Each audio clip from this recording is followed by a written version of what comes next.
accordance with these rules, provided that each time they be extended by majority vote of the board. So I wouldn't need much longer than 3 minutes, but I hope maybe the majority would give me a little leeway. We'll have to see how long the hook goes up. I understand. Just Write down my rules.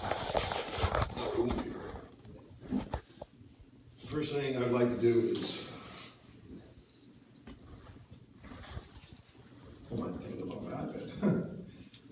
I'm Bruce Thomas McFarland. I live at 39215 Purchase Lane in Clayton, New York. I want to thank Justin and the rest of the board for allowing me to speak about it. I'm here to speak about the Clayton Country Jam. Many people in Clayton have been touched by this premier event, including those on the board.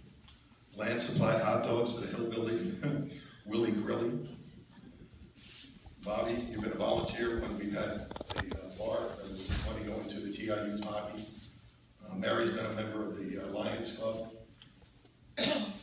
The captain of the fireboat was right here, and he got that Brent Hatley band from Darryl Worley to shoot rainbows in the river in 9/11.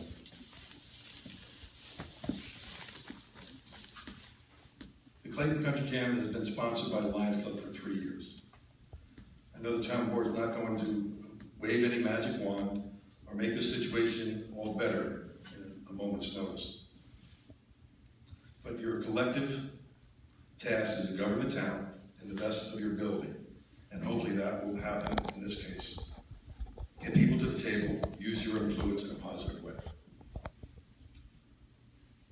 Think about what this event does for our town of Clayton.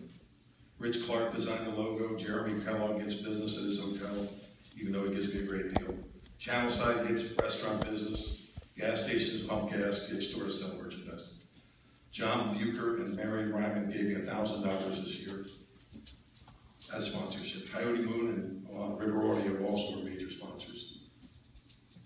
One of the biggest reasons for the Clayton Country Jam was created was to promote and enhance the town of Clayton and raise money for local charities.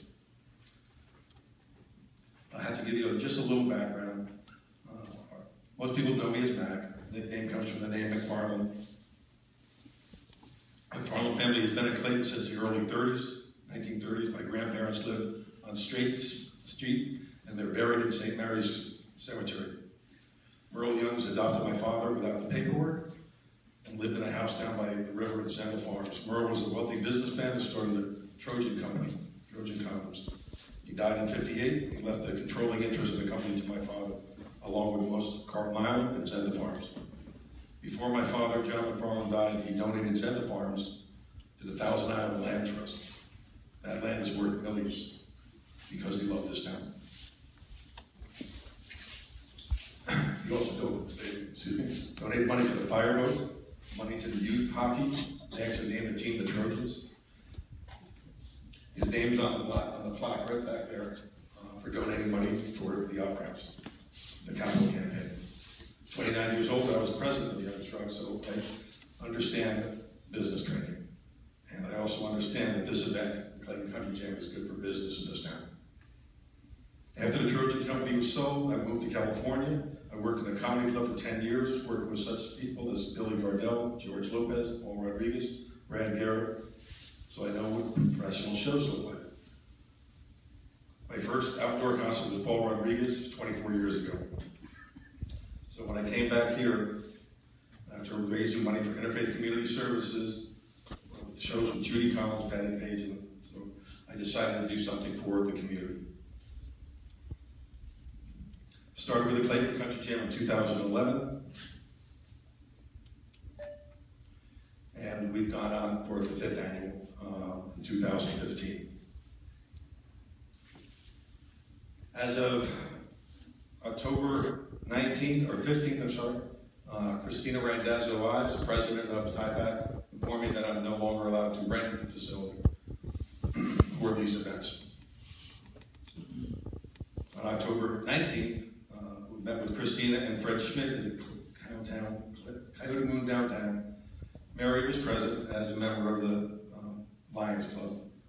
And then I was informed that the decision was non-negotiable and final. My opinion, this is a personal matter. There's a personality conflict. And that shouldn't really play into who rents the Opera House. That's something that should be handled between the boards or people that have calmer attitudes towards it, as opposed to just making things happen that will not allow this country jam to go on. With the delays in securing this venue, I can't go get my sponsors, I can't go get talent, I can't get the broadcast partners, I can't do anything until I know exactly where it's going to be held. I mentioned the Clayton Opera it's the perfect place. This is the only place. I can't go outside and tape it for Coyote Moon, because look at the weather right now. If that happens on a broadcast that's going worldwide, it becomes a major problem. The problem I had with the decision was basically I wasn't spoken to at all. They handed a debriefing document to your board, and they handed one to the TIPAC board without one word from me. There was a debriefing that I wasn't invited to. Because if I was, I would have told them I agree with all their recommendations, except for how I do my tickets. That's my business, really. I mean, I pack two shows, not one, so I do it differently than they do. But as far as bringing in other people to be the mediators or be the liaison, I have no problem with that. Increasing the deposits, I have no problem with that. Bringing in cleaning crews, I have no problem with any of that stuff. The whole thing is done for this community. It's not done for me. I don't line my pockets, I line the streets. I don't have anything financially that's advantageous to me. Most of the first 3 years, the money came out of my pocket. But it still packs the streets. So we finally got an agreement on a date of 9/11. I came in here, did a worldwide telecast, did one that was broadcast to PBS, it was broadcast on the internet. And after all that was said and done, all those good things, there was a 4-page debriefing document that I published on Facebook. I want people to know what it went wrong. It did go wrong. There was a lot of things that happened that day. And that document went to that board, and that was the reason that they told me I couldn't rent the place. So I'm just hoping that within your powers, within you guys govern this town. You guys do a great job. I love this town. I love Clayton. I love the people in Clayton. I love everything about it. That's why I'm here. I could have moved anywhere. I want you to use your powers, and I want you to talk to people and say, okay, how can we make this thing right? How can we get back on board? I don't want to talk to you about, oh, well, you know, Julie's doing this or somebody's doing that. I'm way beyond that stuff. I want to get back to the point that we can create an event, and I gave you a document of what the future event would look like.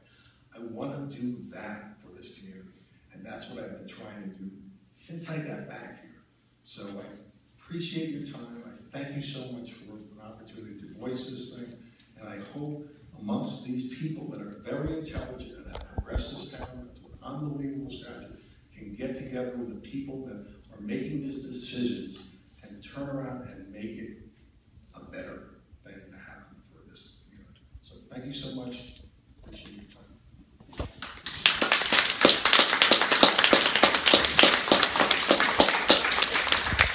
Thanks, Mac, very much. Town has a shared response to that, and I'd like to have everyone sort of listen to this and understand where we're coming from. We support TPAC as a wonderful organization that has a mission to bring culture and quality entertainment to our community. Understanding that TPAC also has a contractual responsibility for managing the Opera House portion of the town hall, not the town board. We do not manage the upper levels of this building. We also support promoters and organizations that bring quality entertainment, opportunity, and visitors to our community. I think, Bruce, as you already said, many of us, people here, have been active participants, either as volunteers or attendees at your organization. So we certainly would hope that from a community perspective that there can be some conciliatory interaction between an organization and TPAC that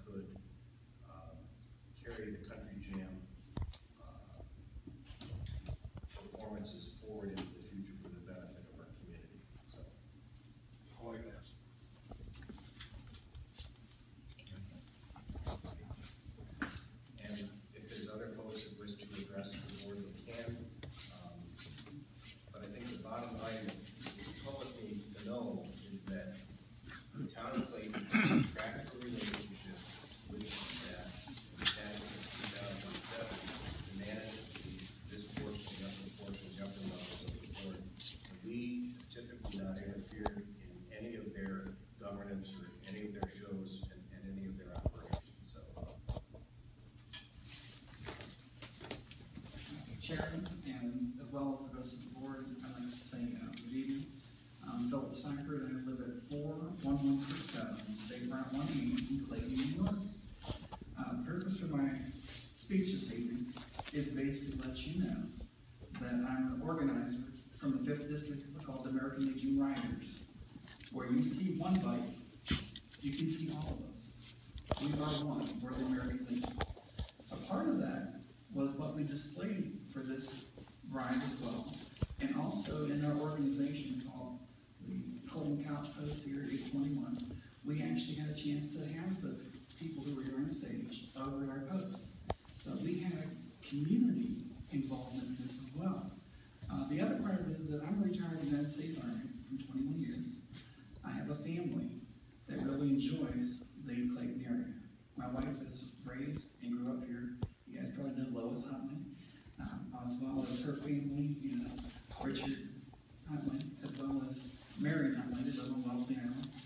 We're a family who wants to grow with Clayton. We want to see things like this situation continue.